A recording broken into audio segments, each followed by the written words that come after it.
तो भाई fantastic Four में गैलेक्टस की कास्टिंग और प्लॉट लीक, अगाथा की सीरीज का नया नाम और उसकी रिलीज डेट, एमसीयू में द रॉक ड्वेन जॉनसन की एंट्री, स्पाइडरमैन 4 के रिगार्डिंग नई रूमर्स, स्पाइडरमैन नॉयर के रोल में निकोलस केज की कंफर्मेशन, क्रिस प्रैट की डीसीयू में एंट्री और थंडरबोल्ट्स मूवी से रिलेटेड नई रूमर्स के रिगार्डिंग काफी सारी अमेजिंग अपडेट्स हैं आज के इस कॉमिकास्ट 360 के एपिसोड में। तो भाई देर किस बात की, शुरू करते हैं आज का ये शो। हेलो गाइज, मेरा नाम है अभिषेक और आप देख रहे हैं Nerdy Insight and this is Comicast 360 episode number 16। So let's begin the show.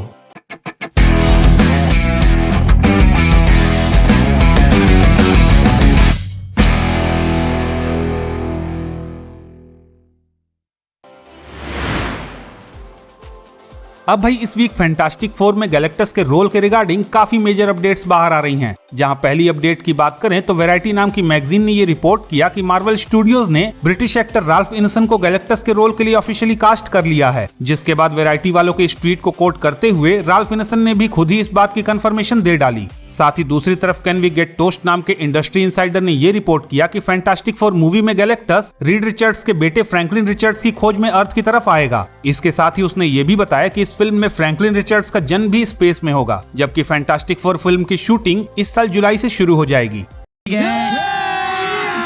अभी मजा आएगा ना भिड़ो। खैर, इसके बाद मीडिया पोर्टल्स ने यह भी रिपोर्ट किया कि इन्हीं सारी रिपोर्ट्स की वजह से ये लीकस्टर अब मार्वल स्टूडियोज के निशाने पे है और उन्होंने कॉपीराइट इंफ्रिंजमेंट का केस करके इंस्टाग्राम और ट्विटर से कैन वी गेट टोस्ट नाम के अकाउंट के एडमिन और उसके वेयर अबाउट्स की जानकारी मांगी है।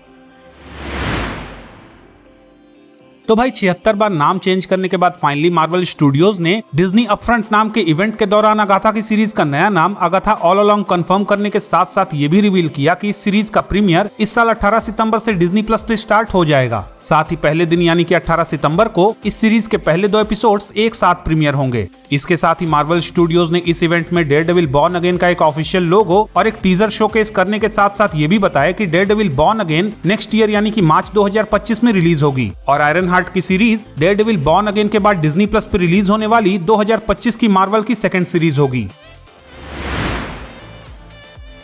तो भाई डीसी स्टूडियोज में ब्लैक एडम के रोल से डीसी की हायरार्की चेंज करने का सपना देखने वाले ड्वेन जॉनसन यानी कि अपने रॉक भाई साहब अब शायद एमसीयू में हायरार्की चेंज करने के लिए आने वाले हैं, क्योंकि recently my time to shine hello नाम के लीकस्टर ने ट्वीट करके ये बताया कि Marvel Studios Dwayne Johnson aka the Rock को एपोकलिप्स के रोल में हायर करने का प्लान कर रहा है, जिसे मोस्ट प्रोबेबली सीक्रेट वॉर्स के बाद फेज 7 में एक्समैन की मूवी में इंट्रोड्यूस कराया जाएगा। अब भाई ये सारी बातें तो अपनी जगह पे ठीक हैं, पर मार्वल वालों को ये याद रखना चाहिए कि इस बंदे ने ब्लैक एडम की मूवी में इंटरफेरेंस करके उसे फिल्म में एक एंटी हीरो से हीरो तक बना के रख दिया था। सो कहीं ऐसा ना हो कि एमसीयू की एक्समैन की मूवी में एक्समैन विलेन और एपोकलिप्स हीरो बन जाए।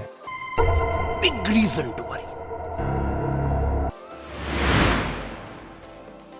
अब भाई स्पाइडरमैन की बात करें तो इस वीक कुछ ऐसी रूमर्स हमें सुनने को मिल रही हैं कि इस फिल्म में हमें ब्लैक कैट का अपीयरेंस होता हुआ दिखेगा, जो कि मार्वल कॉमिक्स में स्पाइडरमैन की एडवर्सरी के तौर पे इंट्रोड्यूस की गई थी, लेकिन बाद में चलकर वो स्पाइडरमैन की मोस्ट ट्रस्टेड पार्टनर और लव इंटरेस्ट बनने के साथ साथ एक एंटी हीरो के रूप में भी ट्रांसफॉर्म हो गई थी। खैर, स्पाइडरमैन 4 से रिलेटेड अगर दूसरी रूमर की बात करें तो मार्वल और सोनी स्टूडियोज इस फिल्म को डायरेक्ट करने के लिए जेम्स वॉन को हायर करने का प्लान कर रहे हैं, जिन्हें उनकी हॉरर जॉनरे की मूवीज और एक्वामैन फ्रेंचाइज की मूवीज के लिए जाना जाता है। तो भाई कुछ टाइम पहले से जो स्पाइडरमैन नॉयर के लाइव एक्शन टीवी शो के लिए स्पाइडरमैन नॉयर के रोल में निकोलस केज को कास्ट करने की बातचीत चल रही थी, वो फाइनली कंफर्म हो चुकी है और अब निकोलस केज, जिन्होंने सोनी के स्पाइडरवर्स ट्रिलॉजी में स्पाइडरमैन नॉयर के लिए वॉइस दी है, वो प्राइम वीडियोस पे स्पाइडरमैन नॉयर के लाइव एक्शन टीवी शो में स्पाइडरमैन नॉयर के रोल में हमें देखने को मिलेंगे, जिसे डायरेक्ट करने के लिए पनिशर सीरीज के डायरेक्टर स्टीव लाइटफुट और ओरेन यूजियल को हायर किया गया है।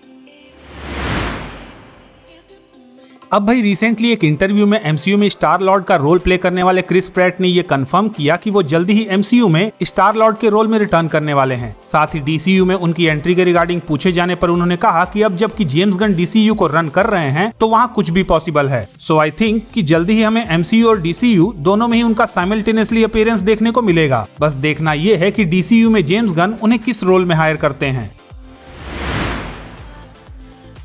तो भाई अब अगर थंडरबोल्ट्स मूवी की बात करें तो कॉस्मिक सर्कस नाम की वेबसाइट के अकॉर्डिंग इस फिल्म में हमें वैलेंटीना एलेग्रा डी फॉन्टेन द्वारा एस्टेब्लिश ऑक्स ग्रुप देखने को मिलेगा, जो कि मार्वल कॉमिक्स में वैलेंटीना की लाइफ मॉडल डिकॉय यानी कि ह्यूमनॉइड रोबोट द्वारा एस्टेब्लिश एक ऐसी ऑर्गेनाइजेशन है जिसके पास कई सारी इलीगल डीलिंग्स और सीक्रेट्स से रिलेटेड इन्फॉर्मेशंस हैं, जिन्हें कॉमिक बुक्स में वैलेंटीना ने थंडरबोल्ट्स की नई टीम फॉर्म करने के लिए यूज किया था। तो भाई दैट्स इट, ये थी इस वीक की कॉमिक बुक मूवीज से रिलेटेड कुछ मेजर न्यूज एंड अपडेट्स। अगर आपको ये अपडेट्स पसंद आई तो प्लीज इस वीडियो को लाइक कीजिए, शेयर कीजिए और हाँ, अगर आपके कुछ सजेशंस हैं तो please don't forget to comment और जाते जाते चैनल को सब्सक्राइब करना भी ना भूलें। तो मिलता हूँ मैं आपसे अगली वीडियो में, तब तक के लिए have fun and enjoy the day.